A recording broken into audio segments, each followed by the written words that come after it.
best interest, as far as optics, to keep as close a talking point to things that are non-controversial as possible. That we can prove, legitimate. That we can prove, and that don't have the, like the other day, you mentioned Bill Gates in Cloud City, and I went, whoa, that's not, maybe true or not, but the optics on that is going to be exploited, right? So I think that there's everything that I list, that I looked up and gonna list are things that have actively, and there's proof of them. Right. Yeah. I think this should be easy. I don't know what sort of a wrench they could throw that would make this not easy.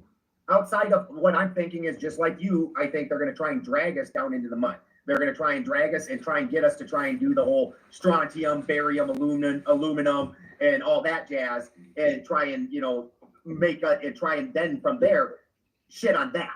They're going to want, yes, spoof up a straw man and then fight the lizard people. Yeah, when the fact is Marcus and I were just before you showed up, we had pulled up, name the website, Marcus? Weathermodification.com. Weathermodification.com. It's literally a site. It's a company in North Dakota. They've been operating since 1961. Where do you want it to rain, motherfucker? We will come make it happen.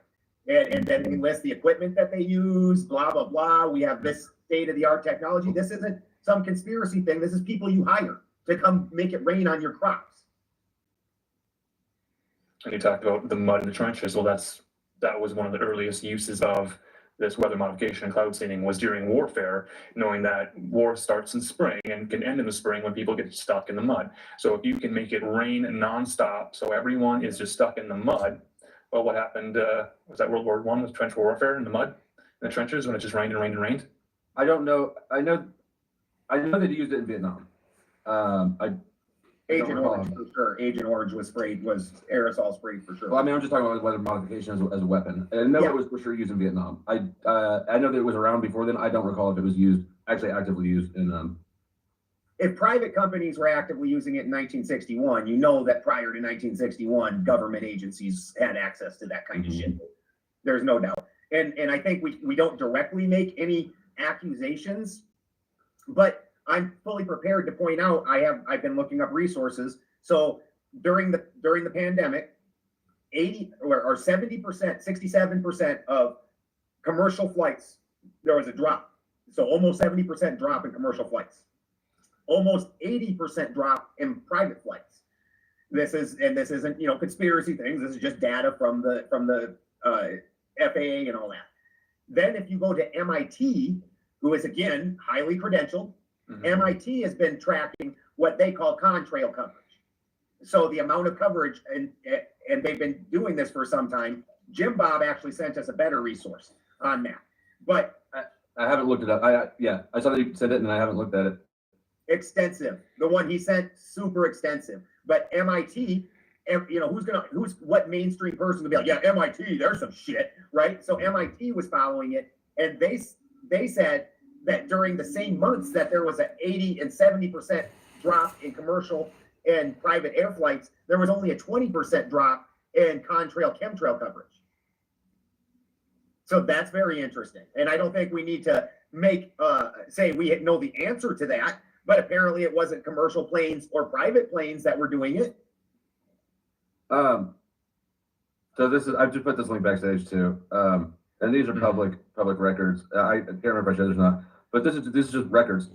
Anytime you do weather modification or cloud seeding, you have to file a report with the National Oceanics, this agency, and then they publish them publicly. So we can look through. We can look through all the project designation and project number, the date, and the activity, and it's just record after record of instances of this happening. That's just public right there. I put it on 100. There's 1,100 entities or entries here. So so as long as we don't give them like the Alex Jones, the frogs are gay, wide opening that they can run off on.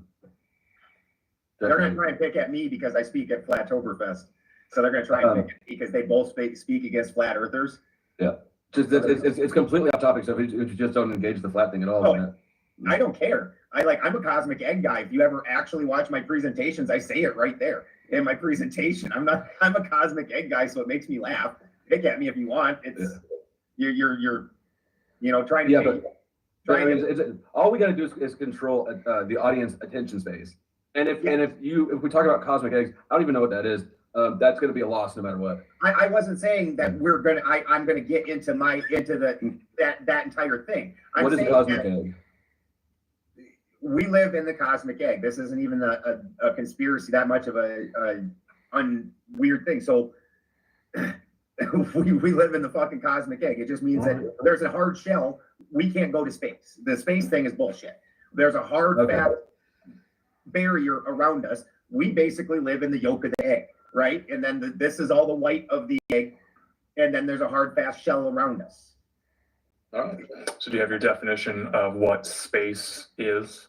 We talk We're- about in terms We're of like, definitely not gonna wanna cover cosmic egg at all. No. I'm saying when they try to pick on me because they're so. If you look at both their channels, they're almost exclusively shitting on flat earthers. Well, that you're trying to come to McDonald's and pay me with Monopoly bucks. Like it doesn't. Your money's no good here. It doesn't matter. Pick on me about flat Earth all you want, and poke. It's never going to get under my skin because I'm not on that page.